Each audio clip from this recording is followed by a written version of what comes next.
ప్రభునామానికి స్తోత్రం. వీక్షించిన వీక్షకులకు నా వందనములు తెలియజేసుకుంటున్నాను. ఈ దినమందు భూరధ్వని శబ్దం అనే అంశం మీద నేను ధ్యానిద్దాం అనుకుంటున్నాను.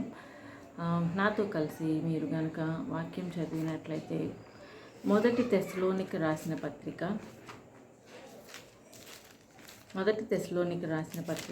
4వ అధ్యాయం 16వ వచనం కనుక మనం చూసినట్లయితే, ఆర్భాటముతోనూ ప్రధాన దూత శబ్దముతోనూ దేవుని బూరతోనూ పరలోకము నుండి ప్రభువు దిగివచ్చును.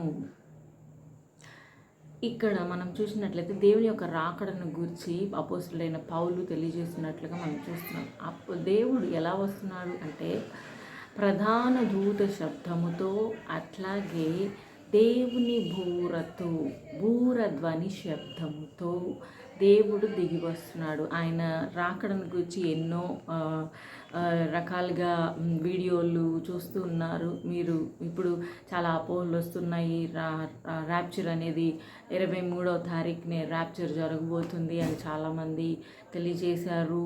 చాలా మంది రెడీగా ఉండండి అని చాలా ఇదిగా వీడియోలు చాలా ప్రచారం జరిగినాయి. కానీ అయితే దేవుని రాకడైతే రాలేదు అని చాలా కొంతమంది అపహాస్యం చేయడం జరుగుతుంది. కానీ మనం చూసినట్లయితే ర్యాప్చర్ అనేది ఆ దినము, ఆ గడియ ఆ సమయం ఎప్పుడో తెలియదు. కానీ దేవుడు కొన్ని సూచనల నుంచి పోయాడు. సో ప్రాఫిటిక్గా మనం చూసినట్లయితే 24 సెప్టెంబర్ 2025 ఇప్పుడు రాష్ హసానా అన్న హిబ్రీ పండుగ, లేకపోతే ఇజ్రాయేలీ పండుగ జరుపుకుంటూ ఉన్నారు. దానికి ప్రొఫెటిక్గా దాని నిదర్శనం ఏంటి అంటే, ఈ కాలంలో ధ్వనుల పండగ సమయంలోనే దేవుని రాకడ వస్తుంది. ఆఖరి బూర ధ్వనించినప్పుడు దేవుని యొక్క రాకడ వస్తుంది అని దాని యొక్క నిదర్శనం. ఎందుకనంటే నేను దాని ఈ ముందు వీడియోలో కూడా నేను తెలియజేసి ఉన్నాను. లైక్ పండుగల దినము ప్రకారముగా దేవుని యొక్క కార్యములు ఎలా జరుగుతున్నాయో, అలాగే ఈ బూరల పండుగ సమయంలో దేవుని రాకడ వస్తుంది అని ఒక ఎస్టిమేషన్ అనేది అయితే ఉందన్నమాట.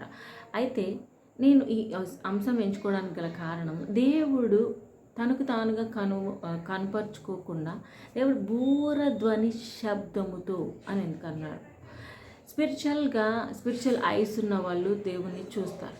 దేవుని స్పిరిచువల్ చెవులు, అందుకే ఎక్కువగా వాక్యంలో వింటాము, చెవి గలవాడు వినుగాక అని మనం చూస్తూ ఉంటాం. అలాగే బూరధ్వని శబ్దముతో అంటే కళ్ళుండి నువ్వు చూసే టైం కాదు, అంటే నీ చెవులతో నువ్వు వినాలి. ఎందుకని అంటే దేవుడు ఆయన ఫస్ట్ అండ్ ఫార్మోస్ట్ ఆయన ఉన్న ఫామ్ ఎటువంటిది అంటే సౌండ్ ఫామ్. కాబట్టి అందుకే దేవుడు యోహాను సువార్త 1వ అధ్యాయం 1వ వచనంలో ఏమని ఉంటుంది, ఆదియందు వాక్యం ఉండెను, వాక్యము దేవుని యొద్ద ఉండెను, వాక్యమే దేవుడై ఉండెను, ఆ వాక్యమే శరీరధారి అయి కృపాసక్తి సంపూర్ణంగా మన మధ్య నివసించుండెను. సో వాక్కు ఉండెను. వాక్కు అంటే మాట అంటే వాక్యము. అందుకే హిందువులు అంటూ ఉంటారు కదా, ఆది శబ్దం ఏంటిది అంటే ఆ ఈ ఊ కలిస్తే ఏంటంటే ఇట్ ఈస్ ట్రూత్, లైక్ వాక్కు సౌండ్ ఎనర్జీ.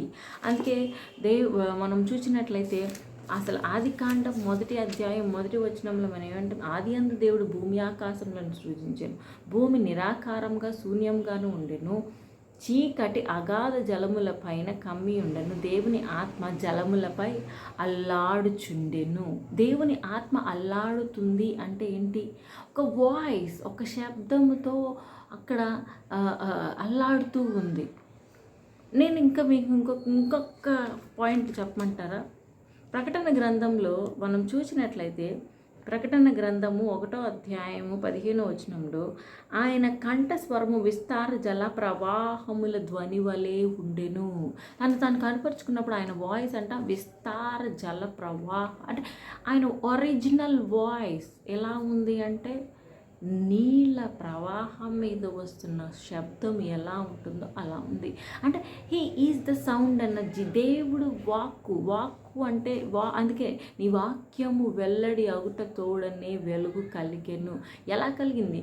మనం ఆది కాండంలో మనం చూడవచ్చు. అప్పుడు దేవుడు వెలుగు కమ్మని పలుకగా వెలుగు కలిగెను. అందుకే సైంటిఫిక్గా కూడా ఏమని అంటారు అంటే, సైంటిఫిక్ రీసెర్చ్ ప్రకారం సైంటిఫిక్గా కూడా సౌండ్ ఎనర్జీ నుంచి లైట్ ఎనర్జీ ఫామ్ అయ్యింది. సౌండ్ ఎనర్జీ నుంచి లైక్ అన్ని బిగ్ బ్యాంగ్ థియరీ మీరు ఏమన్నా చెప్పండి, బట్ సౌండ్ ఎనర్జీ నుంచి మాత్రమే అన్ని ఫామ్ అయినాయి అని సైంటిఫిక్ రీసెర్చర్స్ అంటారు. కాబట్టి మనం చూసినట్లయితే దేవుడు శబ్ద రూపంలో ఉన్న దేవుడు. అందుకే నీ మాటలు చాలా ఇంపార్టెంట్. నువ్వు మాట్లాడే మాటలు, అందుకే టంగ్స్ గురించి మాట్లాడినప్పుడు కూడా ఈ సందర్భం చాలా అవసరం అన్నమాట. అది ఇప్పుడు ప్రస్తుతానికి మనకు అవసరం లేదు, కానీ మన మాట ద్వారా మన యొక్క హృదయంలోనిది బయటకు వస్తుంది. సో నువ్వు మాటపూర్వకంగా, ఎందుకే దేవుడు ఒక చోట అంటాడు, నేను మాట్లాడే ద్వారా ఆత్మ ప్రేరేపణ కలుగుతుంది. అంటే దేవుడు ఆది అందు భూమి ఆకాశములను సృజించెను. భూమిని సృష్టించాడు, కానీ ఆకాశం ఒక్కటే కాదు, పలు ఆకాశములు, లైక్ మోర్ దాన్ 1 2 3 మెనీ ఆకాశం, అంటే మెనీ స్పిరిచువల్ రెల్మ్స్ ఉన్నాయి. మనం అనుకుంటున్నట్లు కాదు, చాలా ఆధ్యాత్మిక స్థితులు ఉన్నాయి. ఫర్ ఎగ్జాంపుల్, దేవదూతలు ఉండే ప్రదేశం వేరు, దేవుడు తనకు తానుగా ఉన్న ప్రదేశం వేరు. అందరూ దేవుణ్ణి స్తుతించడానికి ఆయన సింహాసనం మీద కూర్చున్నప్పుడు దేవదూతలు అందరూ చేరి, అంటే వారు ఆల్రెడీ ఒక చోట ఉన్నారు, అక్కడి నుండి దేవుని సన్నిధిలో చేరి వారు నిరంతరము దేవుని స్తుతిస్తున్నట్లుగా మనం చూస్తూ ఉంటాం. కాబట్టి ప్రతి ఒక్క స్పిరిచువల్ రెల్మ్స్ అనేవి డిఫరెంట్గా ఉన్నాయి. అది ఎలా కలిగితే అంటే ఆయన మాట ద్వారా.